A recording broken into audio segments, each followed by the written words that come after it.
नमस्कार, मैं हूं राज और आप देख रहे हैं प्योर पॉलिटिक्स। तो देश में एसआईआर का काम पूरी तेजी से चल रहा है और ये ममता बनर्जी, राहुल गांधी और ये जितने विपक्ष के नेता थे जो ये एसआईआर का काम रुकवाना चाहते थे, क्योंकि उनकी मंशा ये थी कि वोटर लिस्ट में जो फर्जी नाम हैं, जो घुसपैठियों के नाम हैं, चाहे वो बांग्लादेशी घुसपैठिए हों, रोहिंग्या हों, वोटर लिस्ट में उनके नाम का फायदा उठा करके उनके वोटों का इस्तेमाल करके वो चुनाव जीत लें, जिनमें कि मृत लोग भी शामिल हैं। बहुत सारे वोटर लिस्ट में मरे हुए लोगों के नाम भी थे और इनकी मंशा ये थी कि इन सारे नामों का फायदा उठा करके वो चुनाव जीत सकें। उन सबों को बहुत बड़ा झटका लगा है, बहुत बड़ा झटका लगा है, क्योंकि एसआईआर का काम पूरी गति से आगे बढ़ रहा है। और मैं आपको बताऊं कि अब तक 4 करोड़ से ज्यादा नाम, 4 करोड़ के आसपास ये नाम हैं, वो वोटर लिस्ट से कट चुके हैं। जी, 4 करोड़ नाम वोटर लिस्ट से इस एसआईआर में कट चुके हैं। और ममता बनर्जी की तो जैसे नींद उड़ गई है, रोना धोना उनका शुरू हो गया है। और राहुल गांधी, अखिलेश यादव, स्टालिन, ऐसे लोगों की तो नींदें उड़ गई हैं। उनको ऐसा लग रहा है कि वो चुनाव कैसे जीतेंगे। उनकी सारी जो मंशा थी फर्जी वोटरों के दम पे चुनाव जीतने की, वो सपना उनका बिल्कुल चकनाचूर हो गया है।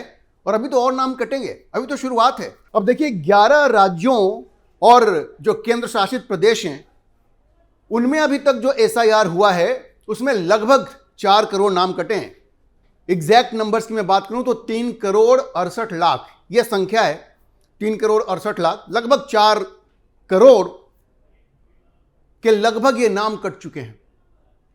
इनमें से जो अभी लेटेस्ट जो 3 प्रदेश हैं जिनके नाम सामने आए हैं, जो ड्राफ्ट वोटर रोल है, उसमें केरल है, मध्य प्रदेश है, छत्तीसगढ़ है और अंडमान और निकोबार आइलैंड है।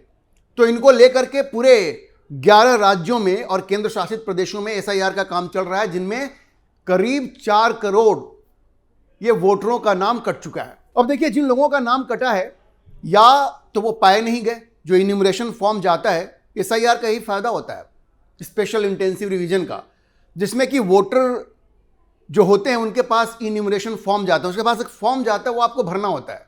अब जो वहां है नहीं, वो फॉर्म कैसे भरेंगे? तो ये सब पकड़े जा रहे हैं।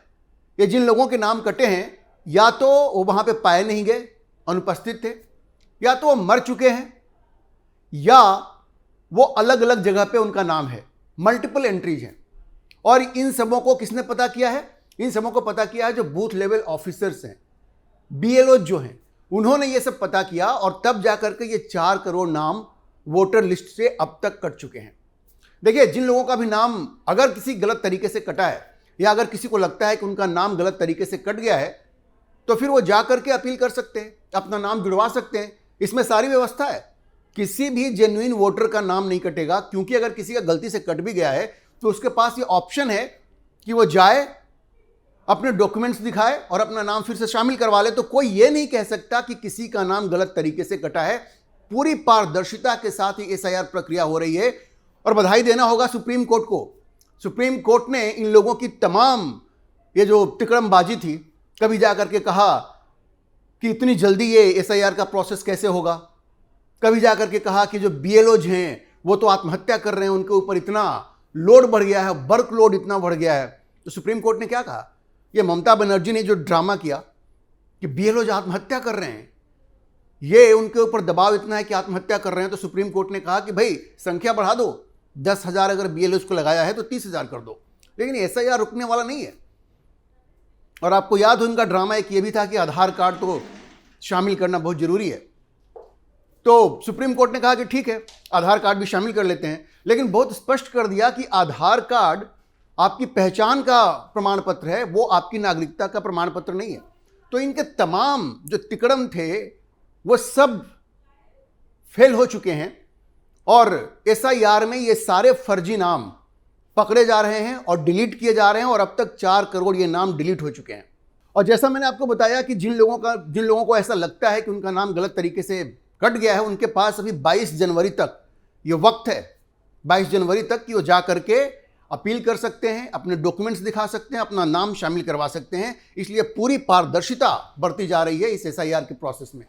अब देखिए, जो संख्या अब निकल के सामने आ रही है उसमें यह बताया जा रहा है कि अंडमान और निकोबार जो आइलैंड है वहां पे सबसे ज्यादा डिलीशन हुआ है। सबसे ज्यादा हुआ है, तकरीबन 16.72% वहां के जो वोटर हैं वो या तो वहां से बाहर चले गए हैं या अनुपस्थित हैं, बहुत सारे लोग मृत हैं। तो ये संख्या सबसे ज्यादा अंडमान निकोबार में है। मध्य प्रदेश में तकरीबन 42 लाख वोटरों के नाम कटे हैं, डिलीट हुए हैं। इसी तरह से केरल में जो टोटल 2.78 करोड़ वोटर हैं उनमें से 5.25% उनका नाम कट गया है। तो ये केरल में ये जो वामपंथी पार्टियां हैं और कांग्रेस वाले जो है ना बहुत रोना धोना कर रहे थे, लेकिन वो कुछ काम नहीं आया। 5.25% जो फर्जी वोटर थे उनका नाम इस एसआईआर प्रोसेस में कट गया है। अब छटपटाते रहे, अगर उनको लगता है कि कुछ गलत तरीके से कटा है तो जाकर के अपील करें, डॉक्यूमेंट बोलें कि दिखाओ, अपने वोटरों को बोलें। अगर कोई है जो कहता है कि हमारा नाम गलत तरीके से कट गया है, याद रखिए इन लोगों ने ये ड्रामा बिहार में भी बहुत किया था। क्योंकि इस पूरे एसआईआर की शुरुआत ही बिहार से हुई थी। इन्होंने खूब ड्रामा किया कि वोट चोरी तो होती ही है, अब ये नाम भी काटा जा रहा है। लेकिन 100 लोगों को भी सामने नहीं ला सके जो सामने आते और ये कहते कि हाँ भाई हमारा नाम गलत तरीके से कटा है, नहीं ला सके वो। तो केरल में तो कांग्रेस और वामपंथी पार्टी ये खूब हो हल्ला मचा रहे थे। तो अब लेकर के आए ना भैया, जो 5.25% लोगों के नाम कटे हैं, तो आप लेकर के आइए, 100 लोगों को भी लेकर के आइए कि इनका नाम गलत तरीके से कटा है। वो नहीं कर पाएंगे क्योंकि ये पूरी पारदर्शिता के साथ ये पूरी प्रक्रिया अपनाई जा रही है। और जो फर्जी वोटर हैं सिर्फ उन्हीं के नाम काटे जा रहे हैं। जो मर गए हैं, जो वहाँ पे एब्सेंट हैं, या वो घुसपैठिए हैं, वो बांग्लादेशी घुसपैठिए हो सकते हैं, वो रोहिंग्या घुसपैठिए हो सकते हैं, सिर्फ उन्हीं को चिन्हित किया जा रहा है और उन्हीं का नाम काटा जा रहा है। किसी जेन्युइन वोटर का नाम कहीं नहीं काटा जा रहा है, कहीं से ऐसी कोई खबर नहीं है। अब देखिए, जैसा मैंने आपको बताया, ये जो एसआईआर की प्रक्रिया है वो जून में शुरू हुई थी और ये बिहार से शुरू हुई थी, जहां पे 6% कुल नाम कटे, 6%। लेकिन 100 लोगों को भी लेकर के ये राहुल गांधी सामने नहीं आ सके जिनके बारे में वो ये कहते कि इनका नाम गलत तरीके से कटा है। उन्होंने वहां पे वोट चोरी की वो यात्रा शुरू कर दी और एसआईआर के खिलाफ पूरा माहौल बनाया, लेकिन कोई प्रमाण नहीं ला सके वो। उसके बाद बिहार में जब एसआईआर हो गया, उसके बाद इलेक्शन कमीशन ने, आपको मालूम है, 27 अक्टूबर को ये कहा कि 12 राज्यों में, जिनमें केंद्र शासित प्रदेश भी हैं, उनमें ये एसआईआर होगा और वो प्रक्रिया बिल्कुल पारदर्शिता के साथ आगे बढ़ रही है। और ये जितनी भी विपक्षी पार्टियां हैं उनको बहुत तकलीफ है, लेकिन वो कुछ कर नहीं पा रहे हैं, क्योंकि सुप्रीम कोर्ट ने बड़ा स्पष्ट कह दिया है कि भाई इलेक्शन कमीशन को एसआईआर करवाने का पूरा अधिकार है और वो तो आगे होता रहेगा। जो आपकी समस्या है वो आप जाइए इलेक्शन कमीशन से बात कीजिए, इलेक्शन कमीशन जरूर सुनेगा। नहीं सुनता है तो हमारे पास आइए। तो देखिए, ये 16 दिसंबर को पश्चिम बंगाल का भी ड्राफ्ट वोटर लिस्ट वो पब्लिश हो चुका है, राजस्थान का, गोवा का, लक्षद्वीप, पुडुचेरी, इन सबों का 16 दिसंबर को पब्लिश हो चुका है। पश्चिम बंगाल की जो स्थिति है, वहां तो 58 लाख वोटरों के नाम कटे हैं, 58 लाख। और ममता बनर्जी की तो नींद उड़ी हुई है। उनको ऐसा लग रहा है कि वहां जिन मुश्किलों का वो सामना कर रही हैं, वहां तो उनका अगला चुनाव जीतना ही मुश्किल होगा, क्योंकि अभी और नाम कटेंगे। सिर्फ उनके विधानसभा क्षेत्र की बात करें, भवानीपुर की, तो वहीं कम से कम 45,000 वोटरों के नाम कटे हैं और 58 लाख तो पूरे प्रदेश में ये ड्राफ्ट रोल में कटे हैं। उनकी कोई भी हरकत, कोई भी टेंट्रम, उनका कुछ काम नहीं आया और ये सारे घुसपैठियों को चिन्हित करके वहां पे उनका नाम काटा गया है। उनमें बहुत सारे मरे हुए लोगों के नाम हैं और आरोप यह है कि ममता बनर्जी इन मरे हुए लोगों के नाम पर भी वोटिंग करवाती थी। वहां पे घुसपैठियों के नाम पे तो वोटिंग होती ही थी।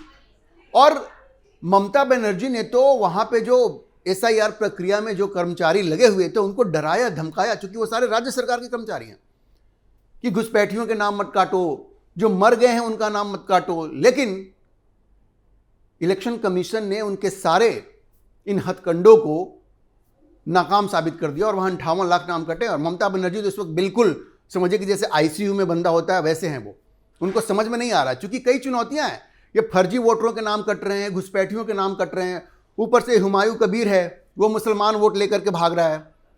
वो कह रहा है वो 200 कॉन्स्टिट्यूएंसी में इस बार इलेक्शन वो लड़ेगा और उसके साथ ओवैसी भी होंगे। मतलब मुसलमान जो वोट हैं, जो बिल्कुल आप समझिए तो मेन वोट बैंक है ममता बनर्जी का, उसमें सेंध लगने वाली है। ये हुमायूं कबीर और ओवैसी मिल करके मुसलमानों का वोट तो काटेंगे, और अगर वो सफल हो जाते हैं और ये जिस तरह से घुसपैठियों के नाम कटे हैं, बांग्लादेशी घुसपैठियों के, रोहिंग्या घुसपैठियों के नाम जिस तरह से कटे हैं, तो ममता बनर्जी के लिए तो इस बार पश्चिम बंगाल का इलेक्शन बिल्कुल मुश्किल होने जा रहा है। और अब कोई चमत्कार ही उनको बचा सकता है। जो चीजें बंगाल में हो रही हैं और जिस तरह से उनके खिलाफ जा रही हैं सारी चीजें, ममता बनर्जी का अगले विधानसभा चुनाव में जीतना बिल्कुल नामुमकिन है, बिल्कुल नामुमकिन है। और ममता बनर्जी को यह बात समझ में आती है। ये जब बाबरी मस्जिद वहां पे शिलान्यास किया हुमायूं कबीर ने, उसके बाद ममता बनर्जी ने एक नया पैंतरा चला। उनको लगा कि मुस्लिम वोट तो हाथ से निकल रहा है, तो मंदिर बनवाओ, हिंदुओं को अपने साथ जोड़ो, हिंदुओं को रिझाने की कोशिश करो। तो उनके एक मंत्री ने कहा कि हम श्री कृष्ण का मंदिर बनाएंगे। मतलब वोटर इतना बेवकूफ़ है क्या कि आप कभी मस्जिद बनवाएंगी, कभी मंदिर बनवाएंगी और लोग आपके पास चले आएंगे। तो कुछ भी उनके पक्ष में नहीं जा रहा है। जनता बिल्कुल हर चीज़ देख रही है कि किस तरह से वो डेस्परेट हो गई है। हार का डर उनको साफ साफ दिख रहा है और वो उटपटांग हरकत कर रही हैं, लेकिन वो इस बार बच पाएंगी, ये बिल्कुल संभव नहीं है। अच्छा, मैं आपको बता दूं कि तमिलनाडु और गुजरात के भी ड्राफ्ट रोल आ गए हैं। तमिलनाडु में भी बड़ी संख्या में नाम कटे हैं। तकरीबन 15% नाम तमिलनाडु में कटे हैं और 14.5% गुजरात में भी कटे हैं। देखिए, भारतीय जनता पार्टी यही कहती है कि हमारे जो राज्य हैं जहां हम शासन में हैं, वहां जो नाम कट रहे हैं, तो हम तो कोई हंगामा नहीं कर रहे। आप क्यों हंगामा कर रहे हो भाई? आप तो कोई हंगामा जो आप कर रहे हो, तो हमारे यहां भी तो नाम कट रहे हैं। लेकिन ये जो विपक्षी पार्टियों के द्वारा शासित जो राज्य हैं, वहां पे जो सत्तारूढ़ पार्टियां हैं वो बिल्कुल सदमे में है, क्योंकि उनको लगता है कि जिन फर्जी वोटरों के दम पे वो चुनाव जीत रहे थे। अच्छा देखिए, उत्तर प्रदेश भी एक बड़ा महत्वपूर्ण राज्य है और वहां भी नाम कट रहे हैं। और जो वहां पे जो ड्राफ्ट वोटर लिस्ट है वो 31 दिसंबर को आने वाला है। उत्तर प्रदेश में भी खोज के घुसपैठियों को चिन्हित किया जा रहा है। और वहां के जो मुख्यमंत्री हैं योगी आदित्यनाथ, उन्होंने कर्मचारियों को, बीएलओज को बड़े स्पष्ट आदेश दिए हैं कि भाई ये जितने घुसपैठिए हैं, खास करके जो बांग्लादेशी घुसपैठिए हैं या रोहिंग्या घुसपैठिए हैं, ममता बनर्जी ने, आपको पता है, ये भी काम किया है कि वहां से बंगाल से घुसपैठियों को उन्होंने कहा है कि अगर तुम्हारे पास डॉक्यूमेंट्स नहीं है, कागज नहीं है, तो दूसरे राज्यों में जाकर छिप जाओ। ऐसी खबरें आई हैं, उनके ऊपर आरोप ये है। और ये जो घुसपैठिए हैं बांग्लादेशी और रोहिंग्या, ये इनमें से एक बड़ी संख्या आकर के उत्तर प्रदेश में छिप रही है, मेरठ में छिप रही है, गाजियाबाद में छिप रही है। ऐसी खबरें आई हैं। और जैसे ही ये खबर आई, उत्तर प्रदेश के मुख्यमंत्री योगी आदित्यनाथ ने कर्मचारियों को स्पष्ट आदेश दे दिया कि भाई ये जो खबर आ रही है, इंटेलिजेंस रिपोर्ट आ रही है, तो आप जा करके इन जगहों पे आप नजर रखें जहां पे ये छिपने की कोशिश कर सकते हैं, और इनको पहचानिए और इनके नाम काटिए। किसी भी तरह से इनका नाम वोटर लिस्ट में नहीं आना चाहिए। वो तो एक चीज है ही, इनको पहचान करके डिटेंशन सेंटर में भी रखा जाना चाहिए। तो उत्तर प्रदेश में तो बड़ी ही सख्त नीति अपनाई है उत्तर प्रदेश के मुख्यमंत्री योगी आदित्यनाथ ने। तो वहां तो घुसपैठियों के बचने की संभावना बहुत ही कम है। 31 तारीख को ड्राफ्ट वोटर लिस्ट आ जाएगा और आप देखेंगे कि ये जो विपक्षी पार्टियां हैं, जो घुसपैठियों के दम पे भारत में राज करना चाहती हैं, अलग अलग राज्यों में राज करना चाहती हैं, उनकी मंशा इस बार पूरी तरह से असफल होने वाली है। और इन घुसपैठियों के सामने अब कोई ऑप्शन नहीं होगा। उनको चिन्हित किया जाएगा और उनको धक्के मार के भारत से बाहर निकाला जाएगा। और जैसा मैंने कहा, इसके लिए सुप्रीम कोर्ट की भी सराहना होनी चाहिए। अभी के लिए इतना ही। हम इस खबर पर नजर बनाए रखेंगे और आपको अपडेट करते रहेंगे। इस विषय पर आप क्या सोचते हैं, अपनी राय कमेंट बॉक्स में जरूर लिखें। और अगर आपको वीडियो पसंद आया तो आप इसे लाइक करें, शेयर करें और हमारे चैनल को सब्सक्राइब जरूर करें।